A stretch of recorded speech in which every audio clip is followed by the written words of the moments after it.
I love having a game that I can spend hours on end playing, and while the length of a game isn't necessarily what makes it better than another game, it's always nice to have one that you can really just, get lost in. I'm Andrew the New Guy, and today at gameranx we're talking about 10 of the longest single player experiences of 2016. And just a quick disclaimer, this isn't a list of just the longest games, it's really a list of the best lengthy single player games that came out this year. And all the hours I mentioned are rough estimates, and all these games really are designed to be long or to be highly replayable. Starting off at number 10, we have The Witcher 3 Blood and Wine. First off, let's just talk about CD Projekt Red. These guys really know how to release DLC. I mean, when the game came out, they were putting out free DLC all the time, whether it be different outfits or weapons or different side quests, fun little stuff. But it all really started with Hearts of Stone. That was the first piece of real DLC, and it was great. And then we got Blood and Wine, and that was even more great. I mean, the story in Blood and Wine isn't as good as Hearts of Stone, but it's still a very fun Witcher story and something you definitely need to experience if you're a Witcher fan.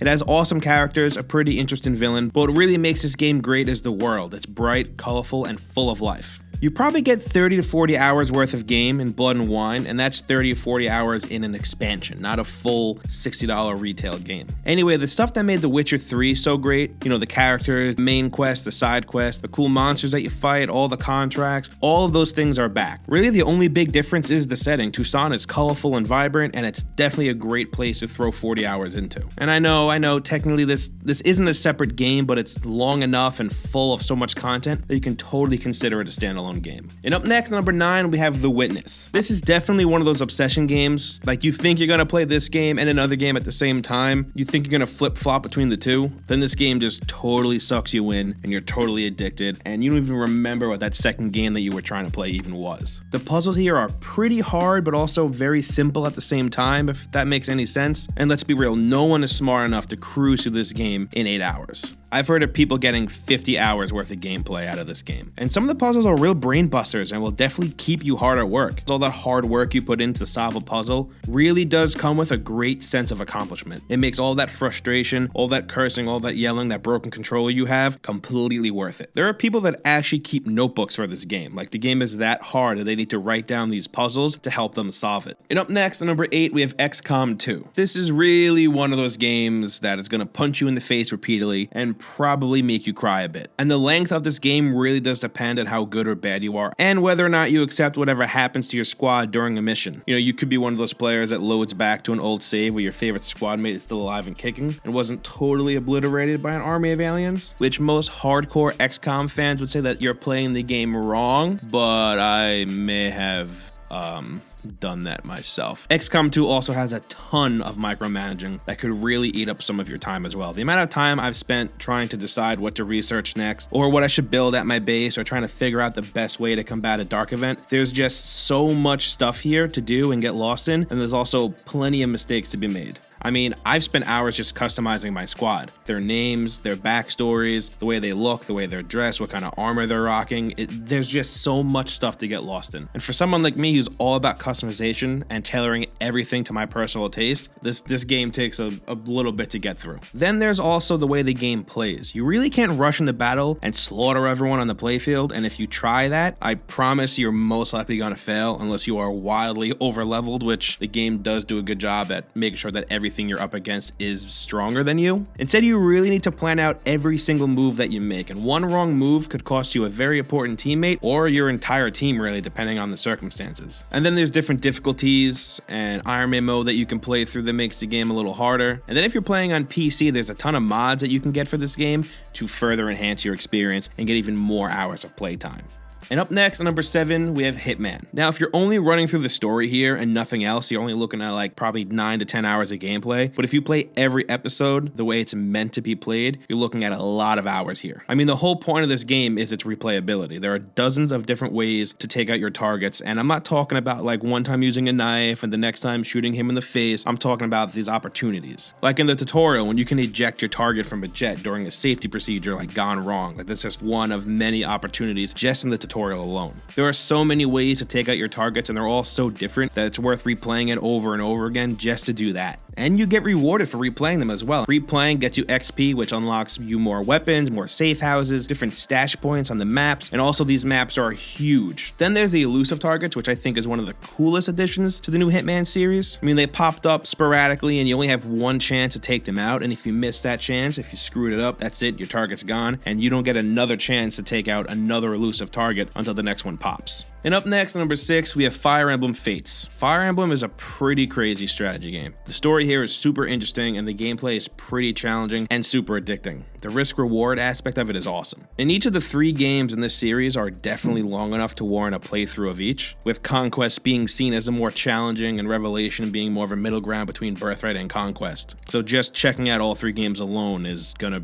really expand your playtime. And every choice you make really does affect your army in the long term, so you have to be sure of every little choice that you're making. Some of those choices being as simple as making a wrong move and losing one of your soldiers. And there is permadeath. That is, of course, unless you decide to turn it off, but trust me, that's the way you want to play. Permadeath is great. Ask the countless DayZ characters I've lost during the absurd amount of time I spent playing that game. It was really the building up of my character and then losing him and starting from scratch that really kept me addicted to that game. But we're not here to talk about my very unhealthy DayZ addiction. Anyway, the high pressure gameplay here is what really makes Fire Emblem stands out. It makes every decision you make that much more important, and part of what makes this game so lengthy are those decisions. And this game really does get you hooked, so you're most likely going to run through all 3 games.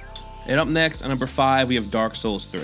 This is definitely one of my favorite games to come out this year and probably the most accomplished I've ever felt after beating a game. While the game itself isn't extremely long, it's how you get to the end that really takes up most of your time. It's no secret that the Dark Souls series is very unforgiving and they're probably some of the hardest games I've ever played. But it's the difficulty and the process of dying to learn how to defeat your enemy that really takes up a lot of your time, and it's what really makes these games unique. And I know that this one is considered to be one of the more accessible and easier games in the series, but it doesn't take away from how challenging it is and how rewarding it is. And most Dark Souls fans would say that your first playthrough is really just one giant long tutorial, and that New Game Plus is when the true game does start. So then there's even more time to be spent playing this game just in New Game Plus. And up next, at number 4, we have Pokemon Sun and Moon. I mean, there really isn't much I have to say about the amount of time that needs to be put into this game. Almost everyone has played at least one entry in the Pokemon series, and it's one of the few games that doesn't really make that time feel like a chore. I mean, I've been spending hours playing this game since Red and Blue first came out when I was a kid, and really not much has changed since then. It's the same hook. If anything, there's even more stuff to do and more things to waste your time with. It seems that players are taking about 30 hours to beat this game, but when you do actually finish it, it doesn't end. There's still that whole gotta catch them all thing, which definitely seemed way easier and doable when there was only 150 Pokemon. Now that there's 800, it's definitely not something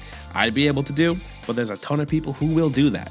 And up next, at number 3, we have Final Fantasy 15. Depending on how you play this game really does affect the amount of time you're actually going to spend in it. I've seen people speedrunning it in 20-something hours and ending it at like level 30 or 35. Meanwhile, I'm on chapter 6, which is almost halfway through the game, with 20-ish hours logged, and I'm level 33. So yeah, those are 2 drastically different playtimes. If you play the way I do, and you enjoy everything this game has to offer, you're going to get a ton of hours out of it. And being 20-ish hours in, I'm still having a blast, and I don't see myself getting bored of this game anytime soon. The combat here is a blast, and I love taking on every wave of Empire soldiers that are thrown at me. I can definitely see myself hitting close to 100 hours in this game after everything's all said and done. I mean, after beating the game, there's a shit ton of endgame stuff to take part in. There are new dungeons that you can find, new side quests that pop up, there's a ton of legendary weapons, and all that is only available after you beat the game. And up next, at number 2, we have Stardew Valley. The range of times I've seen people playing this game is insane. I've seen people putting dozens of hours into it, while others are putting about 100 hours into it. This game is such a fun hole to fall down, spending hours working on your farm, finding that special someone to marry. It's the open-ended approach here that really makes it possible for you to sink countless hours into it. Stardew Valley's pacing really allows you to do anything you want in any order that you want. After completing every farm and town objective and getting your evaluation from a certain someone, there's still so much that you can do. You could further organize your farm, you could build up your house a little bit more. The options are really limitless. And now that this game just got released on PS4, there's a whole new group of players that can start building up their farms. And up next, on number 1, we have Civ VI.